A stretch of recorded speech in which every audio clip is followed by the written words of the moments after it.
healthcare, there is often too much information and not enough time. Here at the Melanin Initiative, we avoid TMI by breaking things down into language you can understand. We create a safe space for you to ask your questions and share our nursing perspective without taking up too much of your time.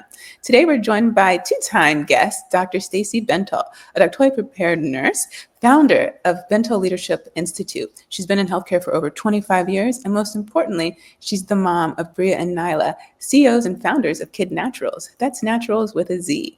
They previously came on and told us all about their entrepreneurial journey, as well as their line and how you can contact them. We'll put their information in the description box too. Today, Dr. Bentil will talk about her entrepreneurial journey and her institute, and why it's so important that nurses get leadership training. And I'm excited to have this conversation with her because in nursing, too often we don't recognize the value of leadership training and having community. And so we have a lot to cover. So let's get started. If you're new here, welcome to the Melanin Initiative. I'm Dr. Kimberly Madison, a doctorally prepared nurse practitioner, and one of your co-hosts here at the Melanin Initiative, along with Alicia and Geraldine, who send their love in their absence.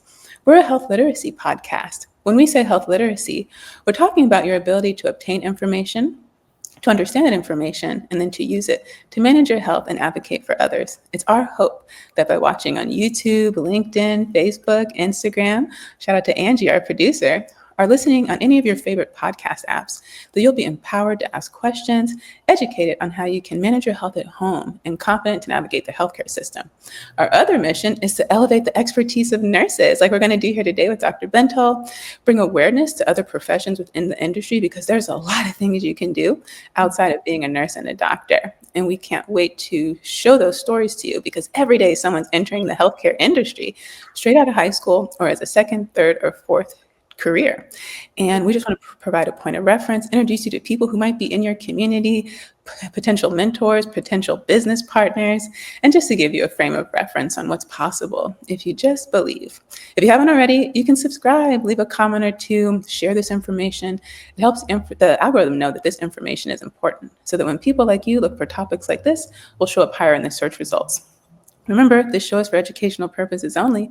The opinions expressed here are our opinions alone. They are not a representation of any of our affiliations. If you think you might be having a medical emergency, you should seek medical attention and medical guidance from your healthcare provider. If you think you might be having a physical emergency, you should call 911. If you or someone you know might be having a mental health emergency, you can call 988 or text 741-741. Dr. Bentil, welcome back to the Melanin Initiative. Thanks for having me. So good to be back. Yes, thank you so much. How are the girls? They are doing amazing, growing, and they're just taking off. I let them take off. Wonderful. So you gave us a little sneak peek into your nursing journey when you came on the first time, but this time we want to go a little bit deeper. If you can tell us what motivated you to enter nursing? Well, I was born with severe anemia when I was conceived. I was born with it. So I think growing and being around hospitals and back-to-back appointments, they told my mom that, we don't think she's going to live past 3. We're not sure what type of anemia this is. And she's like, oh my God. And here I am now, still doing great and thriving. But I think that really resonated with me to see, you get different type of nurses and providers that provide care to you. So which ones are good best practices. You get excited when you see that nurse, when you see these certain providers. And then you also, unfortunately, experience when it's not the best experience and the treatment that you shouldn't have to have endured. So I think that coupled with when my father got into a bad car accident, I think I was in high school at the time, and he was finally got discharged. He was in the ICU. It was a bad car accident, got discharged, came home with home care services. Home care services, probably because he had dressing changes, significant dressing changes, they probably stayed a week or so. And insurance says, we can't really cover it anymore. Can someone in your household help you do this? And of course, all my siblings scatter. My mom's like, no way. So everyone looks and turns like, Stacy, you're it.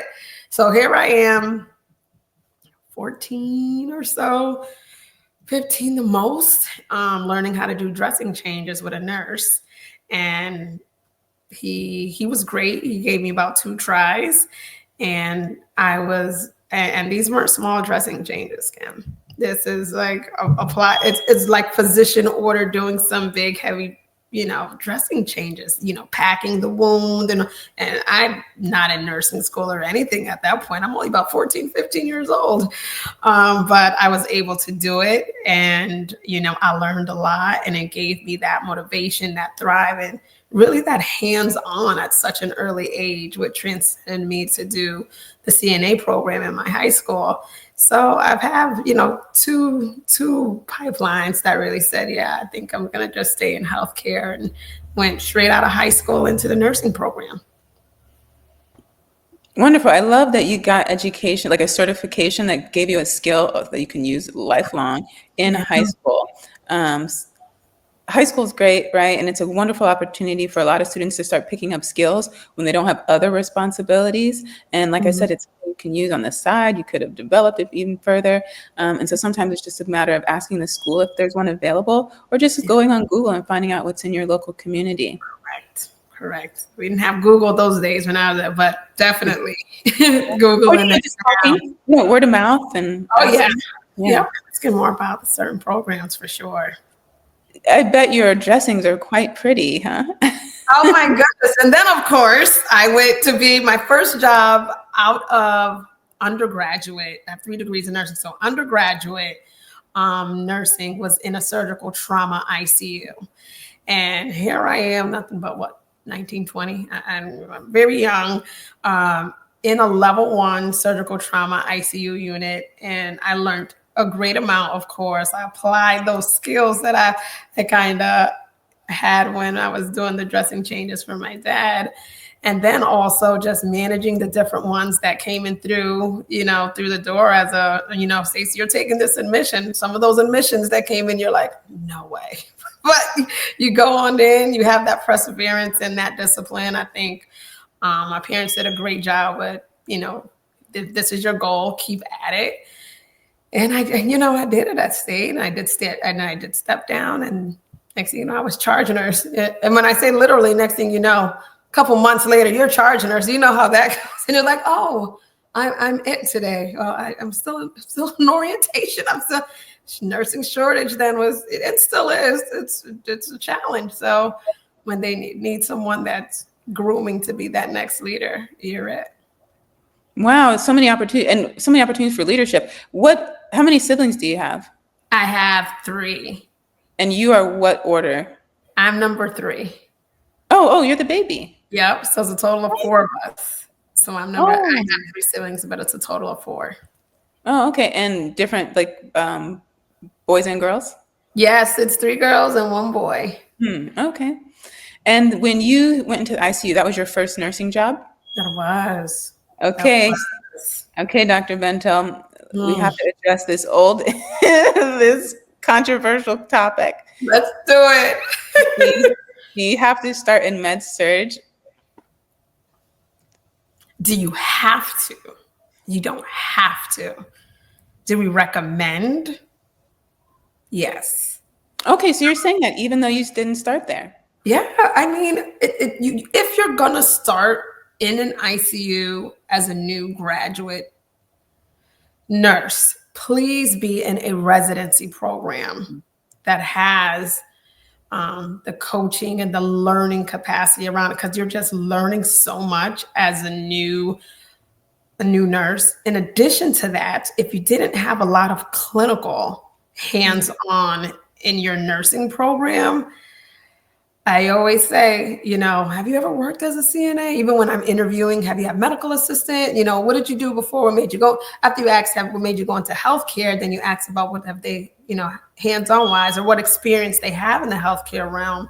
They don't really have any. Sometimes it's another indicator. I'll say maybe they should start on a different type of unit, or if they've done an online nursing program, and pandemic times, they didn't have much clinical sites or anywhere to really get that hands-on practice. So just making sure that they're still getting that hands-on practice as far as even clinical sites. And if not, definitely probably start 6 months to a year goes by quick. It's not going to hurt you, nurses. What are we rushing for? I always tell my mentees, what are we rushing for? Nursing, it's not going anywhere. If you feel like you need to start somewhere else, then going straight into a specialty, you'll get there. You get there, but always invest in a mentor. Oh, yes, the topic of our conversation today. How long did you stay before you went back to grad school? I stayed in the ICU over a year, and then I got really close with the gastroenterologist on my unit. The gastroenterologist on my unit ended up opening their own practice, and it's probably like the biggest on the East Coast now. They, of course, boomed and boomed then, but those days we started small, and they asked me to be a part of the team, and I was like, what's the schedule like? I was doing day-night rotation as a new grad. You know, they put you in where they have the openings. And when they said it was like Monday through Friday and the weekends, it's more ambulatory care.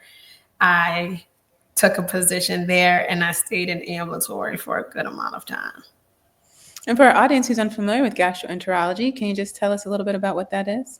So if you hear preventative care, and we want to do a lot of preventative care for our patients, you hear colonoscopies, you hear endoscopies. These are all part of gastroenterology practice. You hear patients that have GERD, need to get endoscopy to rule out H. pylori, some, rectal bleeding symptoms that we're having even in our community, to get our men of color to really get these colonoscopies done. That's all part of GI practice. We practice in everything totality, the GI system. So whether you feel like you're having heartburn, GERD, or swallowing issues, just to do a barium swallow sometimes, or when it's time that you've hit that magic number and you need to do a colonoscopy, that is definitely what we do, as well if you're having any colonoscopy symptom or rectal symptoms, I should say. And that could be something as easy as constipation or diarrhea. Or of course, if you're seeing bleeding in the stool, you definitely want to follow up with your PCP and get a referral to gastroenterology. Is also a specialty. And what is that magic number? 45. It is now. It used to be 50, but just seeing a lot of our evidence base and all of our research and studies, we are seeing younger and younger of our population getting diagnosed with colon cancer. So the best for preventative care, it got moved to 45, which I totally agree with. Yeah, definitely a good topic for one of our future episodes. Heavy on the diet, right? Lifestyle. Heavy on the diet, heavy and awareness and paying attention. We've had so many. I've really had close patients of mine that would come in. I can give an example of one very nice gentleman. He was in college and he was a baseball player for his university. Great school. Great athlete, but he was having symptoms of rectal bleeding for a long time. Didn't say anything, ignored it. It started getting worse. Finally says something to his mother. And his mom just totally, everything stopped when he finally told her, like, I've been having this, blood on my stool. She's like, how much? He's like, it's a little bit more now. But when did this start? Maybe about 6 months to a year ago. She stopped whatever she was doing, left her job, drove to go grab her son, got him in right away. We got him in to get a colonoscopy. It was a mass everywhere. He was diagnosed stage 4. And it's like, here we are. He's young, he's athletic, he works out, it can happen to any one of us. So really having that awareness and paying attention to your body and the symptoms. Early action is the best action. Yes, we promote that here as well. So what motivated you to go to grad school? Grad school. So now I am in ambulatory. Like I said, I'm in the ambulatory space. And guess what? Who's now charge nurse leading the team again? It's myself. And I said, you know what? I don't really mind it. And I think it's probably my jam as a generation. I think it's my jam. I'm always getting the team together. I'm calling the huddles. If there's a conflict, I'm saying, hey, we need to talk this out between your colleagues and your colleagues.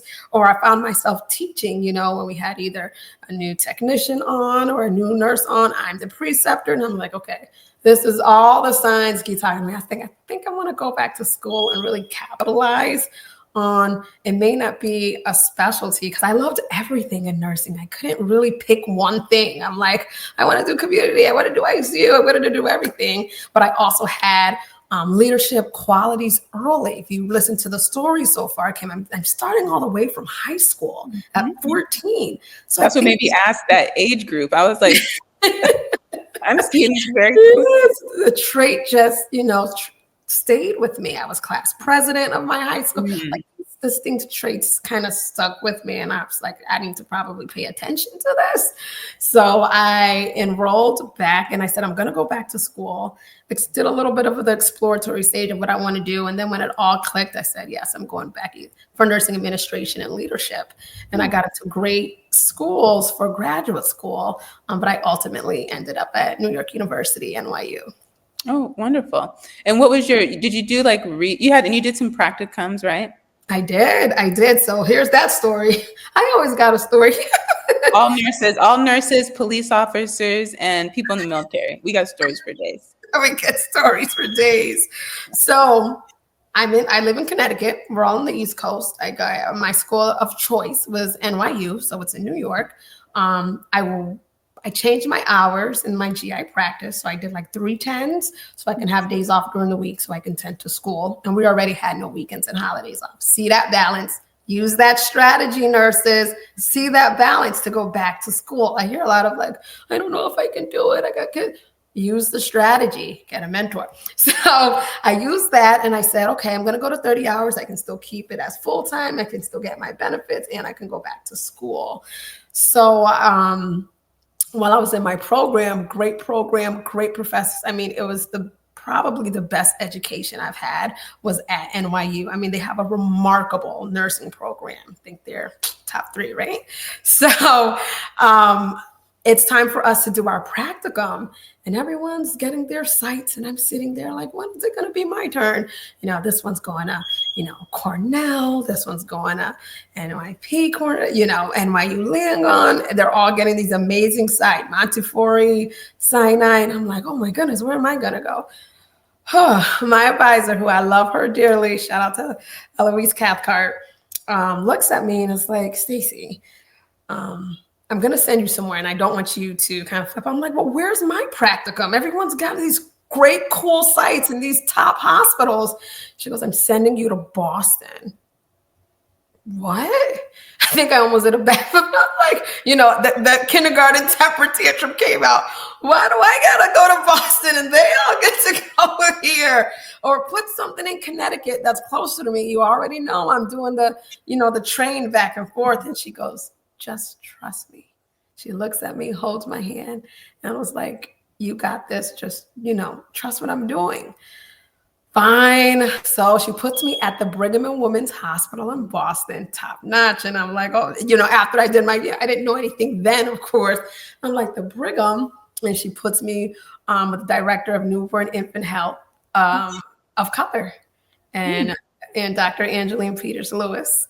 Shout out to her. She was amazing and was doing amazing things at this great institution. And she became not just my person that I spent for my practicum, but also became my mentor and great friend till now. So that's how I started. And I kind of did a lot of the practicum at the Brigham and Women's. All my practicum, I actually got to do some work at Harvard School of Public Service. So it was just a remarkable experience. So all that whining and why do I gotta go really paid off. I made great connections, met a lot of VPs of nursing, the CNOs, and she took me under her wing and showed me a lot of who I am today.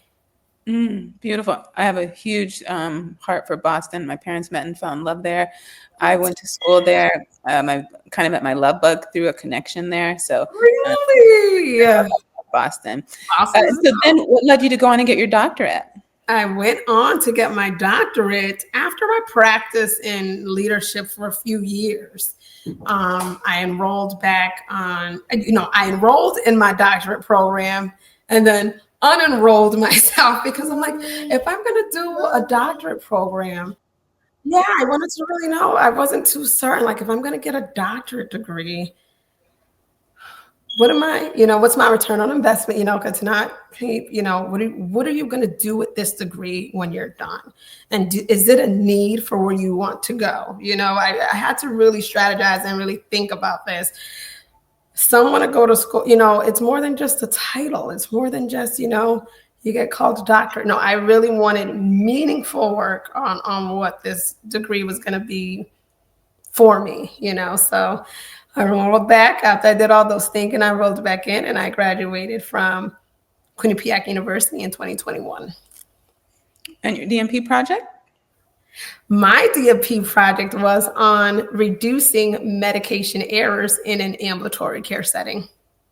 Wonderful. Our audience has become familiar with the DMP. We've had so many on, and we have a series guest starring Demetrius Kirk, member of DMP Keller. Mine, yes. And he's at this point he's able to see the finish line. So yes, he's almost there. He's almost there. Yeah, we invite him. He comes back he's in quarters just to inform the public on what it means to be a doctorally prepared nurse, and what you can do with that, and answer a lot of questions and inspire the next generation. So at what point did you decide to start a company?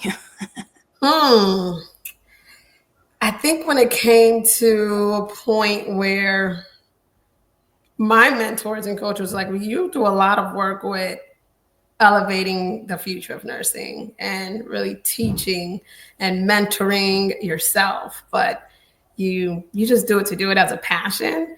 How would it look like if you made a business out of it? And I said, well, I sat on that for a while. But when I went through being in these leadership positions, as I climbed the leadership ladder as a nurse executive, I see why it's very important to have a space for nurses that are going into the nurse executive track, whether they're a nurse entrepreneur, whether they're looking to be the director of nursing, whether they want to be the chief nurse officer or chief nurse executive. This is a platform, or you see the need of the value of mentorship and coaching in that capacity, because there's a lot of gaps in school and the educational platform all the way to your doctorate degree where certain leadership skills are just not taught. I'm not sure if not everything can be taught, but who knows how to speak in front of a C-suite or in front of stakeholders? We don't learn that in school. How do you manage supply chain as running your own clinical practice? What does quality look like for an infusion therapy practice that are run by nurse practitioners today? So we expanded our roles in nursing, and that continuing coaching and mentorship I knew was a gap right away because I went through it myself. Definitely the experiential learning. And so many of us do. So what is the Bentil Leadership Institute? So the Bentil Leadership Institute is an institute for nurses, aspiring nurse leaders, and the nurse executive space for us to go through discussions on how we navigate these challenges and really have our community to build on practicing in the nurse leadership realm. And that can be from all different, that's why I chose leadership as to focus in, and not the nurse practitioner route, is because it's so broad. I have a friend who I'm mentoring as a cardiologist nurse practitioner. I have another friend that's in midwifery. It's very broad, but we all have a commonality on how does it look like for us? And it's all under the leadership tier. So have the Blend Leadership Development Program that's under the Institute that really gives them a guide. It is a course, has 5 modules, and they really can go through navigating the leadership system. So it is an acronym. B is, I love the acronym. So the B is for building relationships. The L, of course, is for leadership. The E is ethical principles in leadership practice. We still have to hone in back, especially for our current and future generation. Ethics looks very different from them. They probably think nothing's ethically wrong, or, when you're checking in and they're on their phone, it just looks different today. So ethical principles is the E. The N is navigating challenges as a leader. And the D is incorporating DEIB into our practices. practice and how does it look like as the leader. And so that's the Blend program? The Blend Leadership Development Program. And you have it sounds like you have other types of programs. I do. We have the mentorship program, group mentorship programs for that community, that group to really talk about what their day-to-day looks like, what their challenges are, pitching ideas to each other, what maybe one may be doing in their practice that another isn't, or whether one is in a certain challenging space as a nurse leader and how they really need to navigate through that. And we can talk about ideas as a group. And then I also have the VIP one-on-one coaching as well. Oh, we like VIP. And then how does someone know which the best program for you? Do you do like a consultation or is there application? Yes, I do a consultation and I look at where they are today. We talk, and that consultation is really discussing and strategizing. Some are aspiring nurse leaders like, hey, I've been the charge nurse, or I just got promoted to be a clinical coordinator, the resource nurse, all the different titles. Now I'm the quality director, or now I'm a nurse informatics. So we're still going through how that looks for them. And also the nurse executives that are already in that space, they pretty much already divvy to the coaching piece because they have a different practice specialty that they're already in. And is there an application? No, you just have that consultation with me. We strategize, and they get to, which they feel is best for them. We can get enrolled and we start working. We waste no time. Rolling? This is all year long. You can Correct. Put this up at any time. And then how long is the relationship? 6 months. Most of the time it's 6 months. For the one-on-ones, it's 6 months. And for the groups as well, sometimes they can transcend from the group and go transition into the coaching. So they continue to stay with me for a while, and then we really can build that succession plan. And they can start by going on your website? Yes, you can go on my website. You can book an appointment right with me, right on LinkedIn. My contact is there as well. And they definitely know how to find me. Conferences, there's always at conferences. So I'll post where I'm going to be next. And you have your testimonials on your website so people can kind of see what the experience is like working with you? It's right on the website. And some will also be on Instagram and LinkedIn too. I got some socials out there as well. And is it just Bentil Leadership Institute everywhere? Yes, it is. That is correct. The website is bentilhealthcareconsulting.com. Okay. And we'll put all those links in the description box. And is there a fee to participate? The consultation is 100% free. Okay. But each of the tiers come at a different. Yeah, they have different packages. Are there any CEs associated with that? There is continuing education credits, but the Blend Leadership Development Program do have continuous education credits, and we're looking to have different certifications in there for them as well. So it's ultimate package. It is gems, and I'm so excited for it. And they really come out on top. We are pretty much, I always say, we are the succession that makes them outshine in front of the stakeholders, in front of their patients, in front of whatever audience it is, that's strategic behind the scenes, and they just go. So you mentioned mentorship, which I think is important. And I think a lot of us who further on in our career and our education understand that value. But we do spend quite a bit of time still convincing a lot of our colleagues the value. And then once they get it, kind of first steps. So if you could give us your pitch for why mentorship is important, and then your expert advice on the first step to take in order to move in that direction. Mentorship, as I told my story, if I didn't have the mentors that I had in my career, I wouldn't be where I am today. I wouldn't have excelled to where I am today. I mean, you want a mentor that's going to continue to be that neutral support. It's not the organization looking at you or someone in your org or, your bestie. Those maybe not be the ones to pick from. You want a neutral expert that understands the journey that you're taking, may be able to support and guide you on your next career path, and will give you that expert advice, but also invest in the success for you. They're not just there to say, oh, you should do this, but they're in the journey with you. You guys are on that roadmap together. At least with me, that's how I mentor. So you really have that support. You have a locked partnership, And when that flower is ready to bloom, that stem goes away and you're ready to really still keep in contact and close. Because I always say it's a continuous relationship that we really want to build with a mentor and a coach.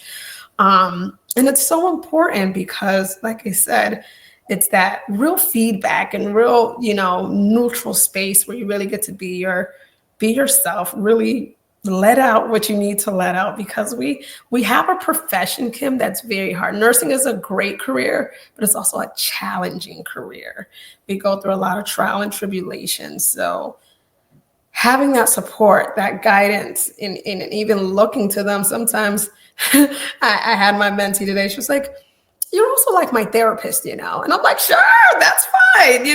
We do it all. We're nurses. We're compassionate. We give care, and you need to continue to see that in your mentor, that they're very compassionate and not just, I care about my mentees holistically. I want to know what they're going on personal, One's like, I'm planning a wedding and it's a lot. Plus, I'm trying to be a nurse anesthetist at the same time. I'm like, I get it. So let's look at this and let's look at your time management. Let's look at your calendar.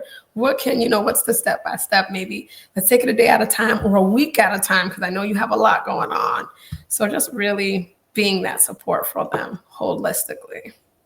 Yeah, I love that you pointed out that neutral party, because a lot of nurses will say, oh, I have a family member or I have someone at work. But they're not neutral parties, right? They have their own benefit of you being present, being whatever role you're playing. And you need that outside voice and perspective to walk through things and talk through things, because your goals can change at any minute. And you need someone who's going to support you. Even if maybe they started your institute because they had one goal in mind, to be CNO, right? Yeah. But at some point that shifts, but your support doesn't shift. You're there to support them through the shifts, the twists, and the turns. And Correct. You can't always get that when your mentor has some connection to you, like the family or someone at work, because they have their own goals. So I love that you said that. One thing I would like to say, so we are a health literacy podcast. Our blueprint is from Earn Your Leisure, which is a financial literacy platform. Mm-hmm. And while I love financial literacy, and I think it's super important, we know for a fact that you can have all the money in the world, but if you don't have your health, it's not going to matter, right? It doesn't matter. And so one thing they said when it comes to mentorship is, like, it's not just about the mentor pouring in everything that they know. It's up to the mentee to also partake in that relationship, because a good mentor is busy. They're in the field doing the work. Yes. And so they're giving you your time, and you need to value that and contribute to that partnership. So what I tell my people, when I talk to people, and I tell them, what can you bring, right? Just like we just had this whole little thing about internships, right? I'm busy. I need help. How can you help and support me? And through that support, you're going to continue to learn. You're going to get access to the industry, the networking, the knowledge, because you have to continue to stay abreast of the information. And by doing these other things that you're helping me with, you're getting hands-on learning. No, you're not placing a catheter. No, you're not putting a tube somewhere, but you are getting skills that will take you to the next level in leadership. Correct. And I always say I have the Nurse Elevate method. And not only does it give you, it really should cater to the mentee and the objectives and outcomes and goals that they want. And also I talk about giving them access to my network. Yes. Because you have a lot that are undecided that really need a mentor to help guide, support, and coach me to do I do this nurse anesthetist? But I also like I was that nurse. I liked everything in nursing, community. Yeah, nursing is so I want to do it all, but we know you can't do it all. So let's take our time to narrow this down, make sure it aligns with who you are, what you value, and really make you an expert. And it's worked greatly. I have some that I've had, they're running their own practice now, and they're just doing remarkable things. So that Nurse Elevate, that's part of the Institute program, really gives them the method to success. And it's a continuous journey. The mentor should be in the journey with the mentee. I could not agree more. And You said that you're going to give them access to your network, right? You're going to open the door for them. Yeah. A good friend of mine, Cindy Sherston, we're leaders at Diversity and Dermatology. She lives and practices in Boston. She's in the middle of her DMP program as we speak. But she said especially when we're talking about our community, when not only do we open the door, she said it's important that you keep holding it open. Correct. Yes. Yeah. Yes. Keep holding it open. Continue that relationship. They need you, and they need a quick text, whether it's 12 you know the dying need, and we've been there. I've had one that was an ICU nurse that had texted me like 1 a.m. and I looked at the phone. I was like, she needs me. Some things it's that running. She ran into the bathroom and was like, I'm about to walk out over. It gets to that point when you really need your support, and it's like, oh, I've been there. I get it. Breathe, so it's keeping that door open. And if it's not for you in nursing, it's totally okay. What is for you? Let's talk about that. What do you like? You're better than me. I'm not answering texts at 1 a.m. I have boundaries, right? But I will answer them for especially when it's atypical, that never happens. And you're just like, oh, when could it be? Then you start thinking, I'm the person, if I continue sleeping, I'm like, it could be an accident. Could it be? And then I start thinking everything else. And I'm like, oh my goodness, let me just check and see that they're okay. That's the mom in you, Stacy. I know. Yeah. And then if you could distinguish the difference between mentorship and coaching. And I think that's exactly what how my program is kind of structured, is to continue, whether we're in a group and we're talking about certain challenges, or you need specific guidance. I think with coaching, it's at a bit of an elevation. It's more, when I do coaching, yes, you can coach one-on-one, but when you're really coaching someone, think of like grooming them to their next level. You're really grooming and being that coach to say, all right, you're getting ready to present in front of stakeholders. What are you presenting on? Let's look at your slides. They are already at pretty much at an expert level sometimes as a nurse executive, but that coaching is that strategy too behind them that you really need to help guide them with. And it's not that you can't with a mentor, but when you're coaching them, you're really bringing out the intellect and the cognition between what they already are an expert in, and where you can really outshine and really pull out more strategy for them. And show me your slides. Well, okay, you're a CNO, and they asked you to build a career ladder for all that nurses. What's the strategy behind that? Pretend I am C-suite, present, let's go. And I can really help navigate and make sure that they're really hitting all the key points and making sure they have that continuous support, because they're at a stage that they're going to continue to have tremendous amount of challenges and need to really know how to overcome and get through and navigate them. Mentorship is different with, guiding me to the next level. What do I want to do? Aspiring. And we're more in that exploratory stage. But when we're coaching, we are coaching in a matter of strategy and really making sure that they're getting to those strategic outcomes. Yes, that's a great explanation. I started investing in coaching this year, and huge game changer. What would take me 6 months to Google one answer, they helped me accomplish in 5 days, right? And I'm willing to pay for that, because I'm not paying you, Dr. Bentil. I'm investing in my future. Yes, and that's a mind shift. Correct. It is a mind shift. You have to think differently about your investment. You do. You're really, really honing into where I am today. What do I really want to do as my next step? How do I get there? But right now I kind of live with the challenges that I'm in now, and I need you to get me out of it. It's really like a more pressing, like you said, your 5-day method to really come out of, and what's the formula and tactic that you need to really see those outcomes, especially if you have your own practice. They really need that support, that coaching, as they practice they're now their own CEOs of their companies. And I'm glad you brought that up, and we'll start to close out, because when we hear executive, I think we think of those roles, CNO, like those official roles, right, in nursing. And I think this is where NPs who own their own practice or business hit that wall, especially if they haven't done any business, developed any business acumen, right? They know how to care for the patient. They're an expert at that. And they think, I'm just going to do it for myself. Yes. Yes, you will still be taking care of the patient. But if you own a business, you will be doing all of this other stuff. All of it. You are now. That puts you in the executive position. You are the executive of your practice. You're the CEO. So of course you are an NP. You also are a nurse executive leader. You are everything now when you're running and managing your own practice. So I said to one of my, she's a coaching, she's not a mentee, she's in the coaching program. Show me your quality initiatives and your KPI for your practice. How do you run your supply chain? How does your budgeting look like? Let's see that data.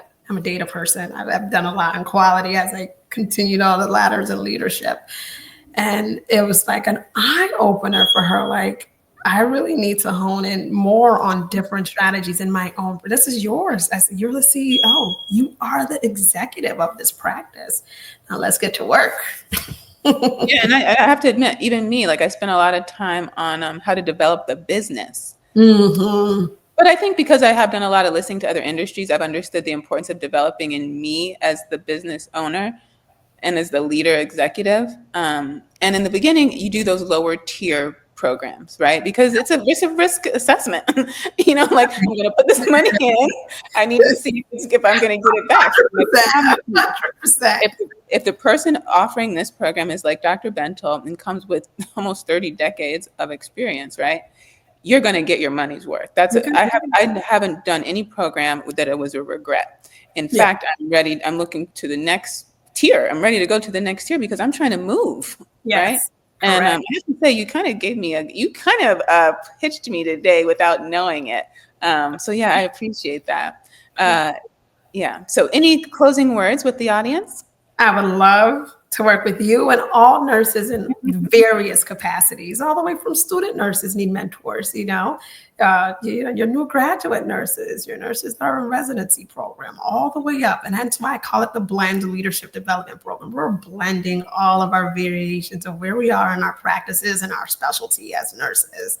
So keep climbing. I'm always here to support, guide, and coach and mentor from all the various aspects of nursing and where they are in their nursing careers. That's why I have a mentee who she's about to graduate her BSN program in a couple weeks.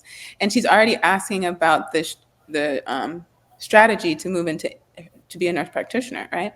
And so I think maybe I will gift her your mentorship program because I'm busy, right? I mean, I can mentor her in other things, right? But I'm not you're the expert. In this we should gift her and get ready to go. I think that would be so good for her. I would love to see how that kind of teaching and training and infrastructure makes an impact that early on in nursing, because I think that's lacking in nursing. Our physician colleagues get quite a bit of that exposure, even though they still struggle as entrepreneurs, right? With the whole finance and stuff like that. But they do get a little bit more than we get because of the emphasis is so much on those hands-on skills, where the emphasis is on this leadership decision maker. So they kind of get a little bit of that. But I would love to see, and that's why I was talking about the internship, I would love to see more of that in nursing sooner. Because not everyone's going to go get their doctorate. No. If they want to say, this is what I want, and they kind of know, like she may know her next route is NP. Of course, I'm going to ask her a couple questions on why she chose NP. But if she's content with that, let's build her up from there. Oh, that would be so exciting. I might. So yeah, if I do this and she agrees, then we would love to start that series to see, show her showcasing how that development.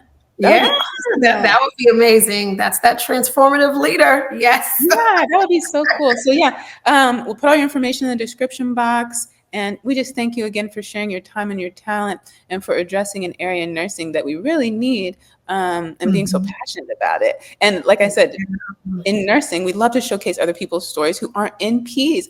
Even I tell them, NP is not the only option, right? You can do so many things. Much.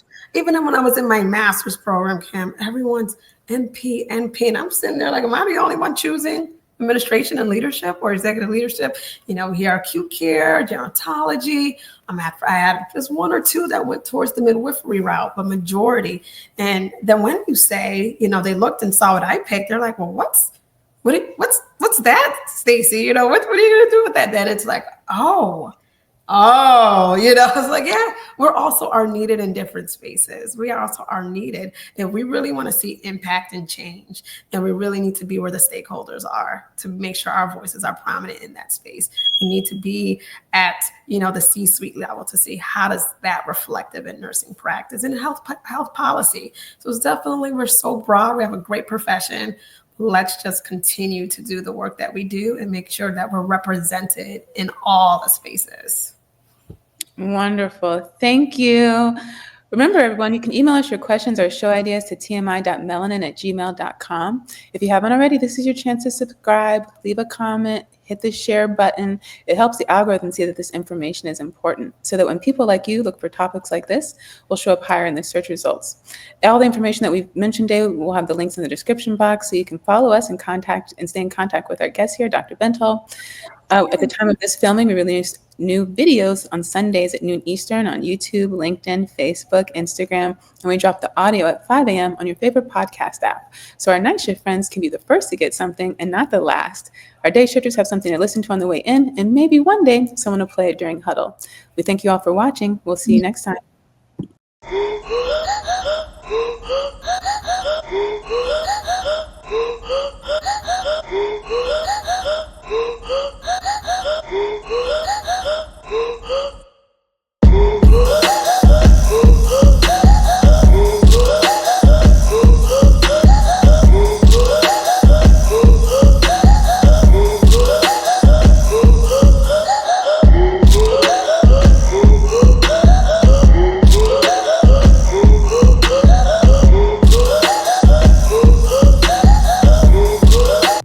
Hi, I'm Alicia from the Melanin Initiative podcast.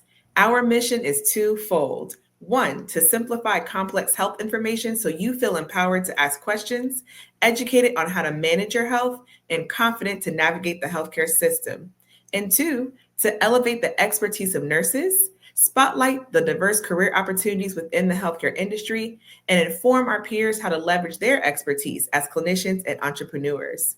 In less than 2 years, we've grown to over 50,000 views and 1,000 downloads with an international audience spanning the US, Canada, the UK, Australia, and more. Our engaged listeners are professionals, entrepreneurs aged 25 to 44 who value authentic, impactful content. Want to connect with this dynamic audience? Advertise with us. Send in your 1-minute video ad and let's amplify your brand. Email tmi.melanin@gmail.com for rates and details. Let's work together.